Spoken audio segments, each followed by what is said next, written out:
How is child support determined in a separation agreement? Imagine trying to figure out how much money should be contributed for a child's needs after parents split up. It might seem complicated, but it follows clear rules. When parents separate and create a separation agreement, they often include details about child support. This support is meant to cover basic expenses like food, clothing, housing, school supplies, and health care. The amount is based on specific guidelines that vary by state but follow similar principles everywhere. First, the gross monthly income of both parents is considered. This includes wages, salaries, bonuses, commissions, and other income sources like rental income or benefits. Both earned and passive income are looked at to see how much each parent can contribute. The number of children is also a big factor. More children usually mean a higher total support amount. How custody is shared matters too. If one parent has primary physical custody, the other typically pays support. If both parents share custody and spend significant time with the child, the support amount might be adjusted to reflect that.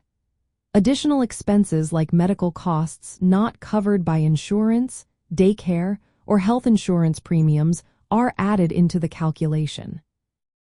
If a parent is already paying support for other children or has other dependents, that can reduce the amount they are expected to pay for this child. Most states use specific formulas, like the income shares model, which combines both parents' incomes to decide a fair share, or the percentage of income model, which applies a set percentage of the non-custodial parent's income.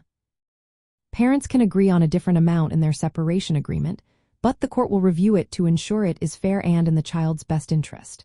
If the agreed amount is less than the guideline amount, the court might require legal advice or approval. Child support usually continues until the child turns 18 or graduates from high school, whichever is later. Sometimes, support can extend beyond that if agreed upon or required by special circumstances. When drafting a separation agreement, both parents gather financial details and apply the relevant guidelines or calculators. The agreement will specify the support amount, how and when payments are made, and what happens if circumstances change.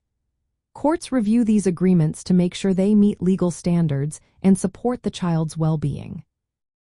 Overall, child support in a separation agreement balances what both parents can contribute and what the child needs, all guided by clear legal rules and the specifics of custody and expenses.